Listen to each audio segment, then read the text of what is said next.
Hello, everyone, and welcome to our first webinar for National Engineering Month 2018. We are very excited to be able to bring you this first webinar on delivering inclusive outreach events. We are also very excited to have a guest speaker with us today. Marisa Sterling is here, and we will give her a little introduction coming up. But before we get into the inclusion lens tool we're going to talk about today and how we can use that to facilitate some great inclusive outreach events.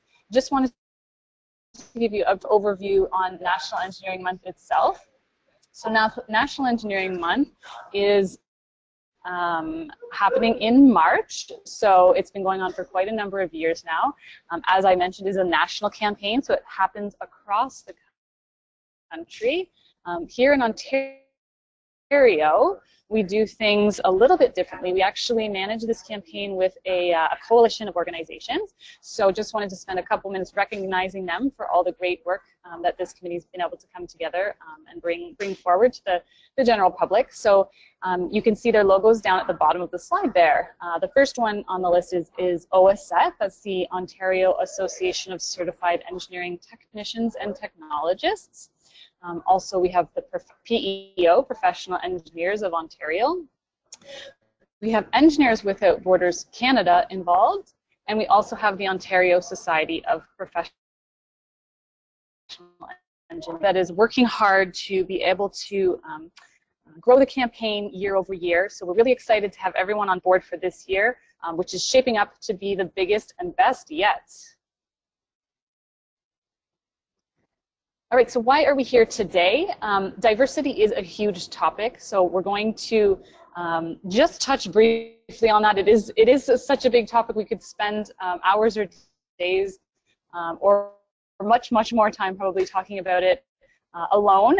But we want to keep this top of mind when we are thinking about the way we are talking about engineering and technology in the outreach events that we are doing for National Engineering Month. So we have the great fortune of some access to great tools that we can have available to us to help us with that. So we will be introducing you to the inclusion lens and kind of giving you a bit of background on that and walking you through the steps that you can take to use that to help you plan your National Engineering Month events.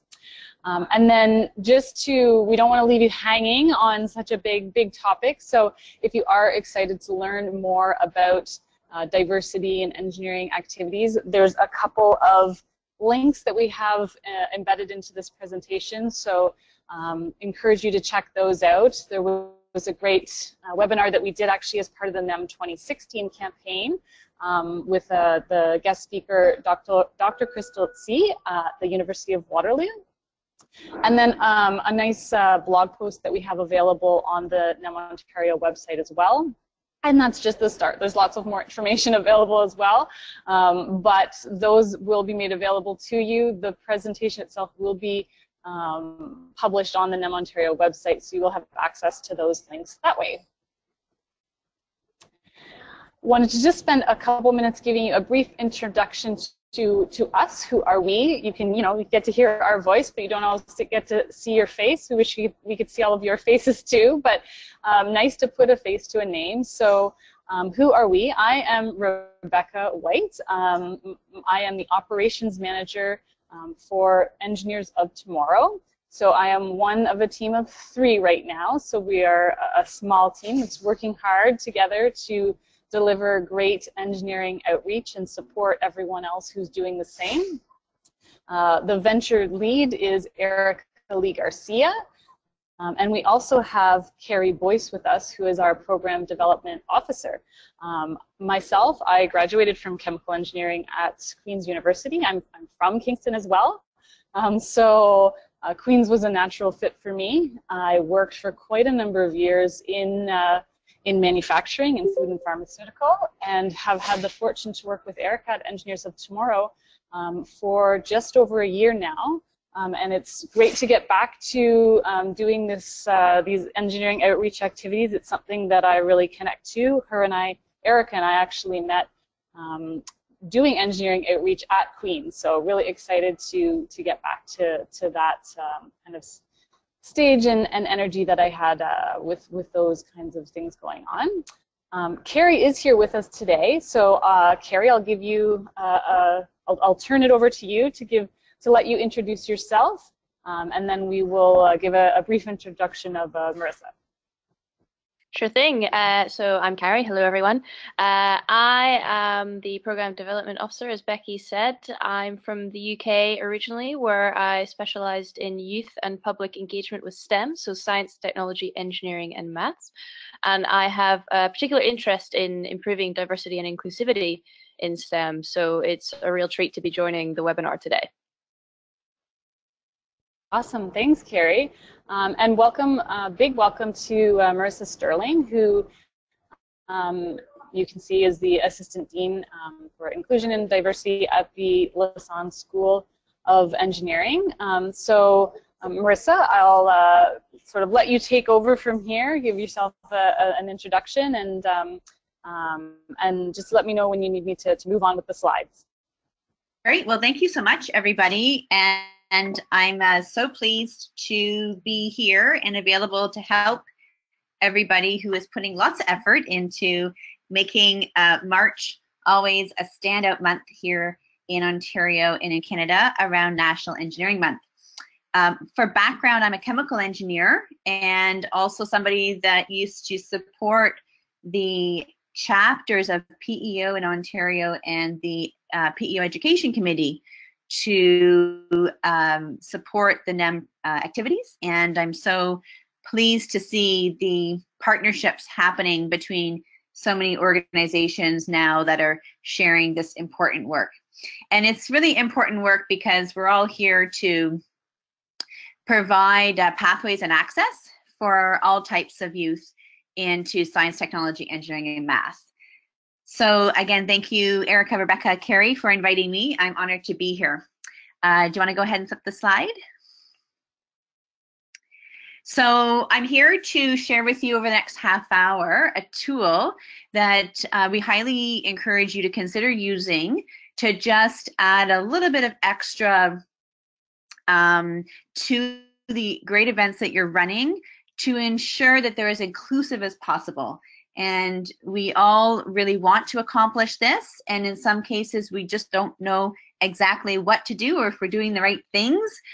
And so I want to share with you a tool today that you can use to answer those questions. So what am I doing? Is it good enough? Could I be doing more?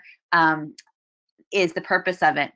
And the reason why we have this tool is because I'm at York University right now, and we've been asking ourselves the same question. And so we thought, let's provide a very easy how-to tool to help us answer that question, and we want to share it with the broader community. So when we talk about inclusion, I think the thing you want to think about is it's not about our intention that matters. It's about the impact of what we do. So that's always the really most important thing. We all have great intentions, but what's the impact? How do people feel because of what we do? So that's sort of inclusion. And when people feel included, they bring their whole self into the environment. And so if we think about young people, we want to invite all sorts of people into NEM events, not just those that already feel comfortable using science and technology or have been invited, but everybody. And so if we can create that feeling that you are unique, you are important, you are special, and you have something to offer through inclusion, it really brings everyone to the table. And by doing so, it brings diversity to the table. And at the end of the day, we want to foster diversity of thought, of people, because it's just going to make the ideation, the conversations, the design of the NEM experiments, and the entire experience far more innovative. And there's great science that sort of supports that. So we'll go to the next slide.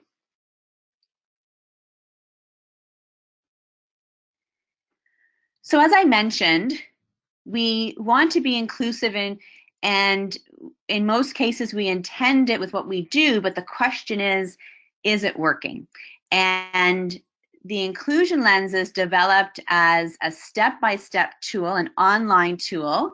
There is no charge to use it. It was developed as a partnership between the Lassonde School of Engineering and the Center for Human Rights, Equity, and Inclusion, which both exist at York University. And what we want to do is just help everyone follow through a series of questions to then be able to say, what can I do more to make my events inclusive? So let's take you through it a bit more detail.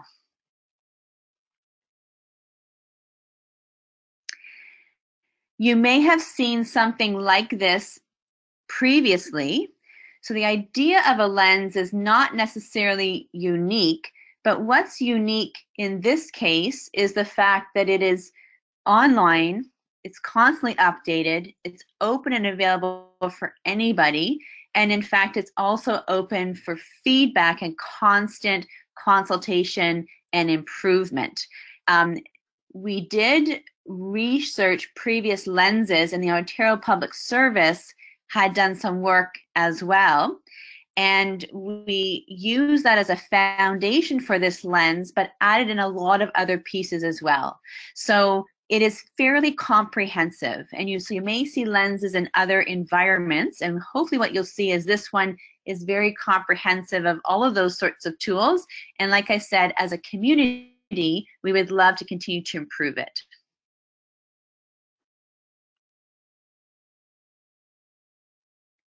Marisa, this was a clip we were planning to include of you talking about the lens, but I think since we have you here in person, we'll maybe just skip over this slide and move right in. Right, so if people would like, there's a website link here on the screen to be able to view the lens.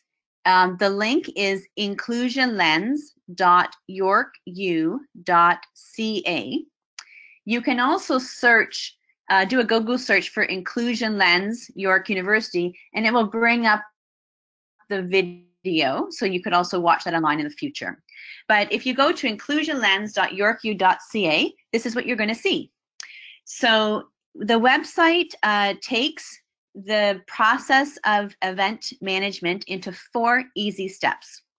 The first step is planning, and you'll see that on the far left in the red box. The next stage of event management is advertising, which is in the yellow box. The next stage is implementing, which is in the turquoise box. And the last stage is evaluating in the purple box. And so the way to use the lens is ideally to start at the planning stage. However, if you're already past that stage, you can jump right into the advertising stage. Again, if that one, this time around, you're already through that, that's okay. You can then go to the implementing stage, and it's just really important not to forget the evaluating stage. So I'll just take you through the 4 stages and some of the highlights of what's inside. So you would click on the planning stage to start off the process. You'll see a series of questions down the left-hand side, and each of those questions numbers can be clicked on, and then they will extend down to further explain the question. So again, this is meant to self-reflect. So the first question, do you have people on your planning team who can speak to the needs and interests of various students? So it's very helpful when you start your event planning is to actually sit together with your team and ask yourselves these questions. And in some cases, it could be a very simple answer. So number 3, is your event location accessible? So that will be a fairly simple question that you'll probably know from the space owners that you're renting from, yes or no, and we hope it's a yes, but it's not always in your control. But then if you go to another question, such as number 8, have you followed up with people to find out about making accommodation and service requests? That may have not been top of mind, so now this will be a reminder, and then your team can say, can we do it this time around? And if you find out you can't do it, I think it's important to note it and then see about the next time. So for example, number 11 says, have you made the appropriate bilingual signage? Potentially you have budget restrictions that may not let you do that, but it's important to know whether you're doing it or not, and then what you maybe would need in the future to do it. I'm just going to hop back up to number 4. Number 4 says, does your event location have an all-gender washroom? Again, not all facilities will have that already. So one of the options, when you click on that one, it will explain what it means and it will give you some ideas. So on that one in particular, what we found works very well these days is to identify an accessible washroom or a single washroom, like a single stall or a single person washroom, as an all-gender washroom with maybe a temporary signage if it's not available in your location, in order to provide that access, and ideally have at least one in each building or area that you're having it. So I'll just draw your attention to one more question on the planning stage that's really important to think about, and that would be question 2. So have you thought about the diversity of your MCs, facilitators, speakers, presenters, and performers? So it's really important that we think again about the impact of what we're doing, not so much what we hope to accomplish. And so depending on the kind of event you're hosting, try to reflect the community that you're hosting in the people participating, and try to be very planful about that. And if you're having challenges, reach out to the community in order to achieve that diversity in those types of very public roles. And a great way to accomplish that is to have that diversity on your planning team. So look around the table and say, do we reflect the community that we are going to do this event in? And if we don't, who's missing? Who could we invite into our planning team? And in some cases that will help you, because they will help connect you to the individuals that could end up becoming your performer or your speaker or your presenter or your MC. So you would just go through those questions, reflect on them, and as you open up the questions, you will find notations, you'll find definitions, and you'll find some resources to help you move forward. So let's go to the next phase. Oh, okay. So this one is just showing what a drop down looks like. So I'll spend a minute on this slide because I think it is very helpful to just define what diversity is. And so if we go back one slide, you'll see some questions around diversity, kinds of diversity. And this is not all of it, but it's really good to think about diversity of abilities, of ages, familiar responsibilities, what language is being spoken, whether we have Indigenous representation. What about the gender identities, the sexual identities of the people? And what about, from an education standpoint, what level of education are they? And if we're looking at younger kids, it's also important to think about the fact that there's also different gradations within the grades 6, 7, 8 levels. So again, is there representation considering that diversity? Then we think about diversity in terms of our racial and ethnic background, potentially our citizenship status or status in the country. We think about our physical diversity in terms of where we live, where we work. We think about spiritual and religious diversity, and the socioeconomic one is really important. So when we talk about accessibility, it's really important that we always think about how are we providing abilities for people in all kinds of economical situations to attend. So if you see the Learn More button in red, you would click on that button, and if in the next slide, this is where you get some more information if you want to understand this question further. And in this case, what we want to bring attention to is you can't always have the diversity of these groups groups within your planning team. However, you can have allies of this group. And so if you can just learn about the different groups, that can make you an ally, and that is equally as good. So we'll move forward.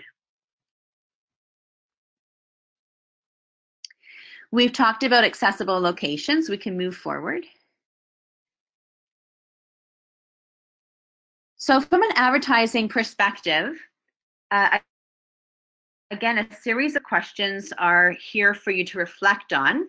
And I want to just note a couple of things that I think are really important for us to think about. One is the use of symbols. So when we are creating a poster, for example, a website, we want to have creativity, we want to have imagery. It's important to think really hard about that imagery and think about the impact of that imagery. So if you are using symbols, really research those symbols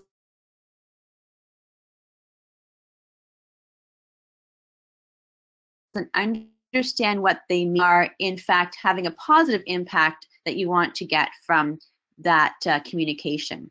Another thing to think about with advertising is the use of images of people.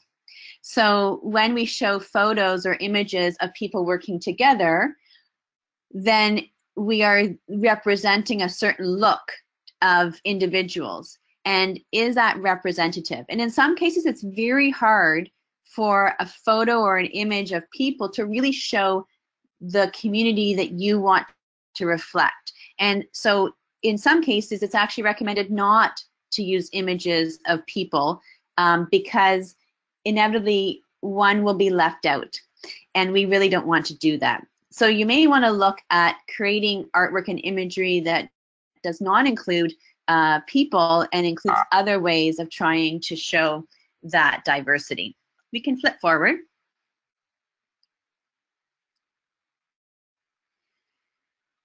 This is really important to think about, not just what's on the advertisement, so on the poster or on the website or in the e-blast or the email, but also where is it going?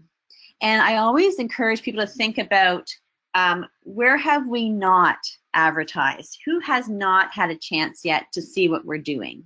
And so in number 8, it says, have you posted or advertised your event in a variety of places? So really reflect on, if you always have done the event before and you've done the same thing before, maybe there are groups missing. Maybe there are parents and families that are not seeing it. Maybe there are people in the local community living in other areas that are not really seeing these ads yet. And how can you creatively get this in front of them? When we move to the implementation stage, a lot of work has happened in advance, and we've highlighted some of those things. And now in implementation, what's really important is to keep checking in that you end up implementing what you planned so well. So it's really important to check on many things. So you check about, have we provided the accommodation required around, let's say, food allergies or food types, or audio requirements or seating requirements. So is all of that actually implemented is really important. And it's really important to inform when you run the event, tell people what you've done. I think by telling people how thoughtful you've been to, 1, review the York University Inclusion Lens, 2, to have self-reflected on certain questions, and maybe you have changed the way you normally would have done something. Maybe you spent additional funds to do something that you wouldn't normally have done. It's important that people know what you've done around inclusion, because it will show to the audience that you're a leadership team that is looking at finding ways to reach out and bring people in, and they will see that. Let's look at a few examples.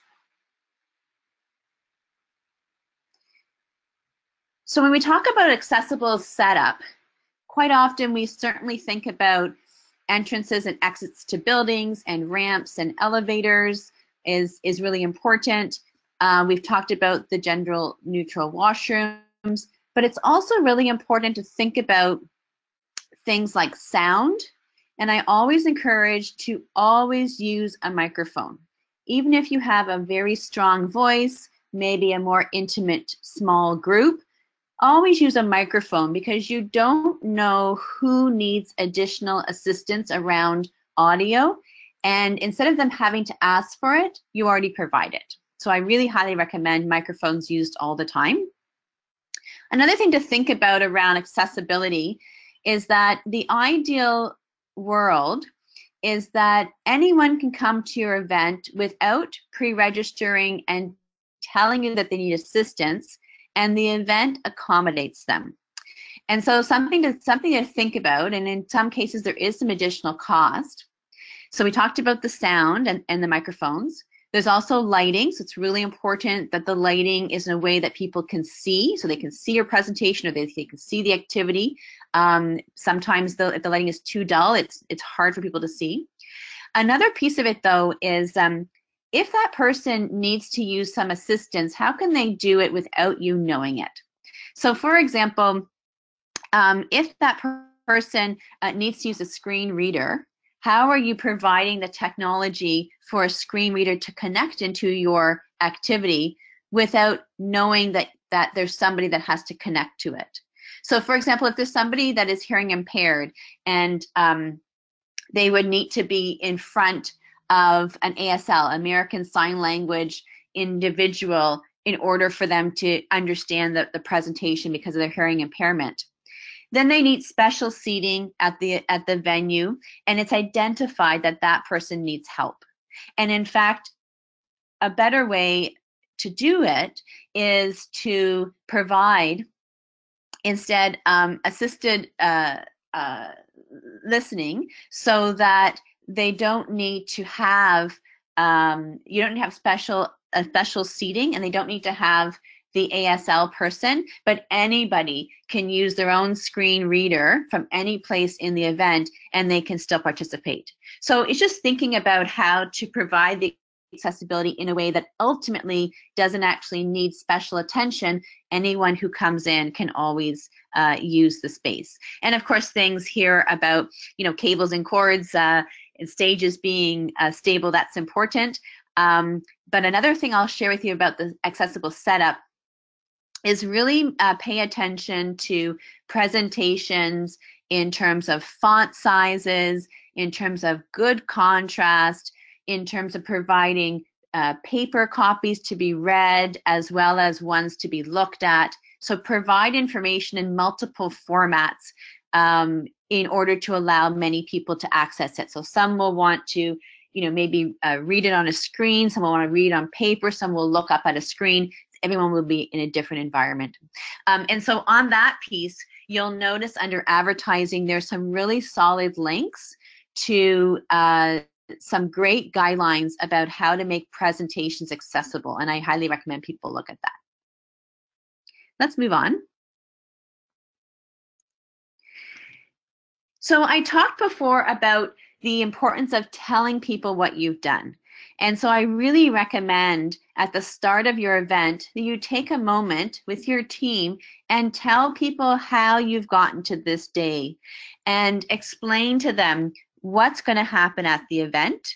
Tell people what's available for services. So for example, you have child minding for individuals that have young children. You have a space for breastfeeding. You have a prayer space.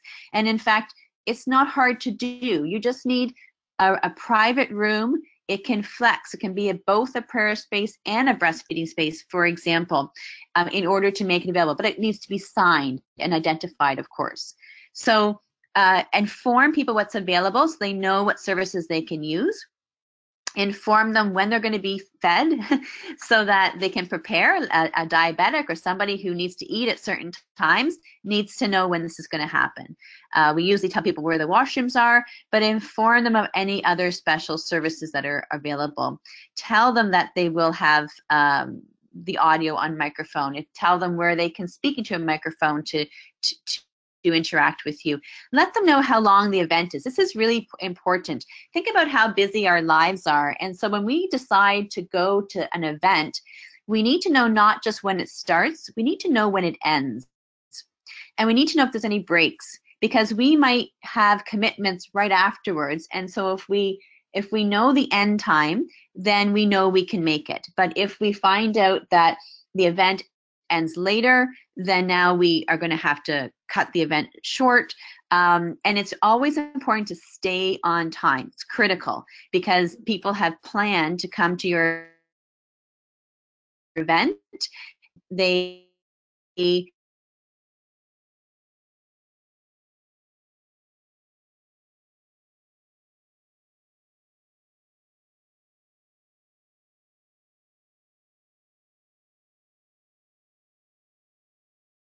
have made instantaneous evaluation is the best. So try not to do it later, but do it right in the moment, but make it an integral part.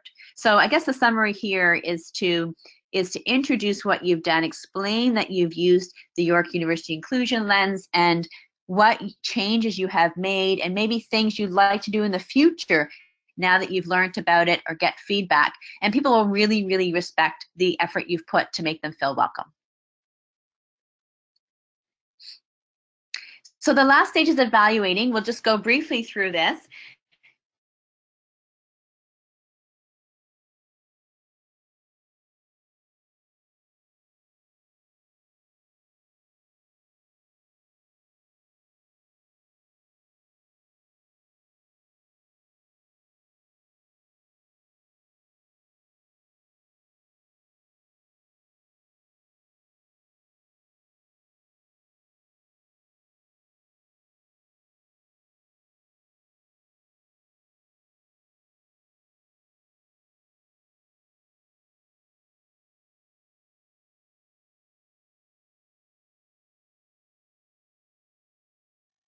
One is how are you getting the information?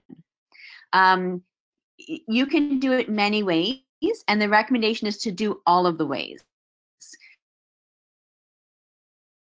So provide paper form of evaluation. Allow people to give them a link and allow them to do an evaluation online. Allow people to go right to an organizer and tell them. So maybe they prefer just to speak their feedback as opposed to fill out the form. Always allow anonymous evaluation.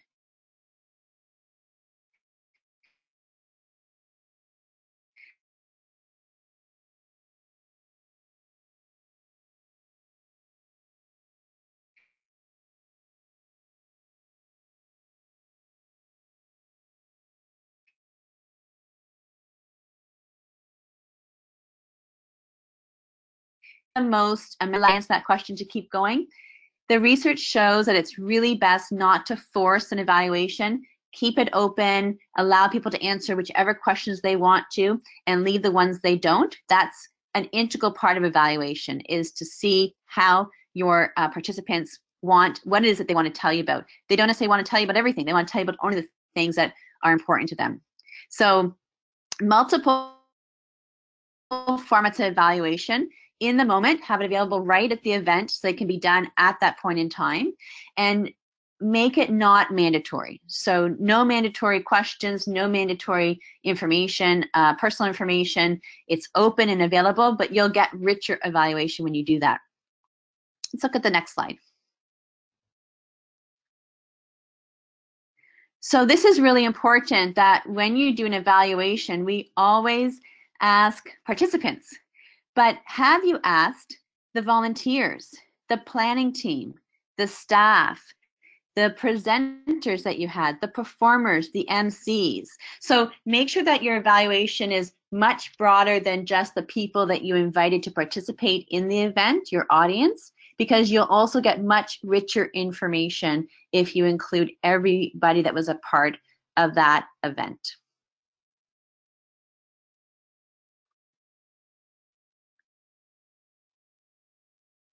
So this is just confirming about following up with the volunteers, the staff, the service providers, because as you go through the process of planning, advertising, implementing the event, people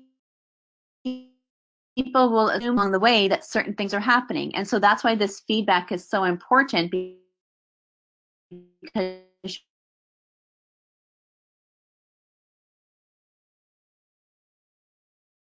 you'll find out the intent able to overcome them for the future.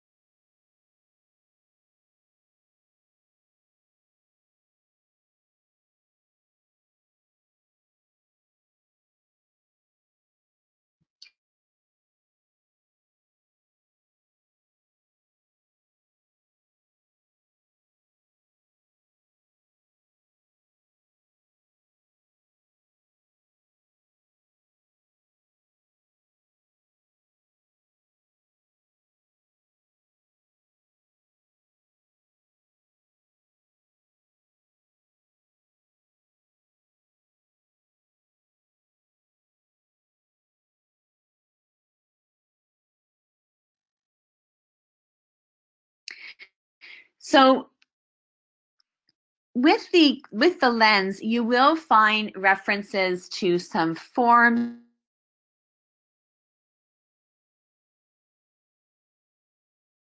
that you can use as a collaborative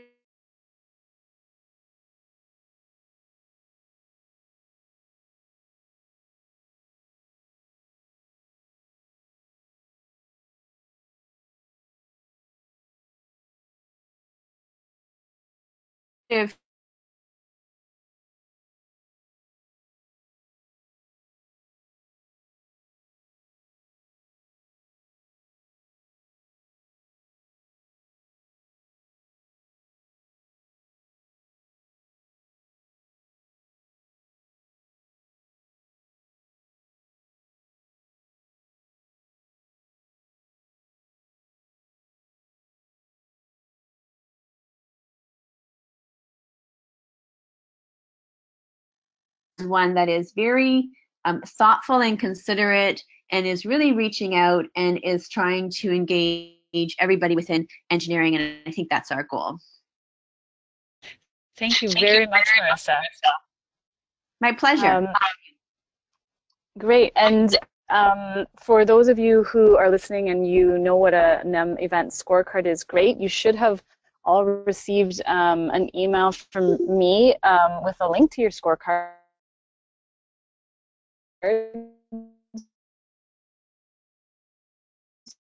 So have a look at the scorecard. Lens now featured in the score, through the scorecards on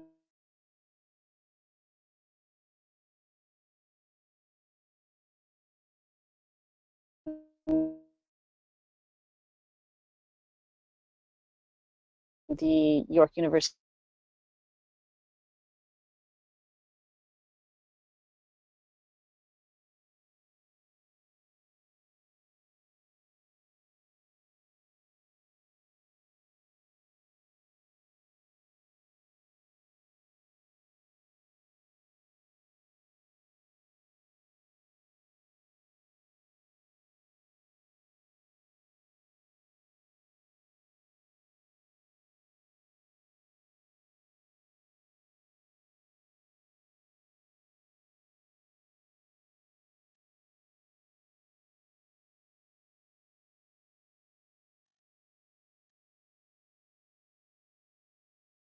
that about it, activities and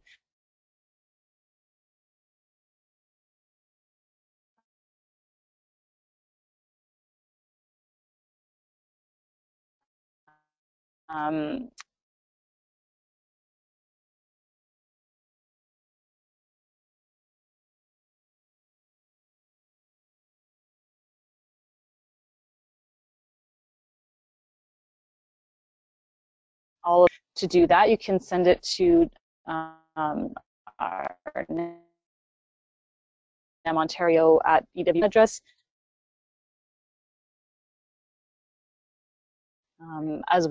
So with that, I think I will open it up to any questions or comments. Thanks again, Marisa, and hope everyone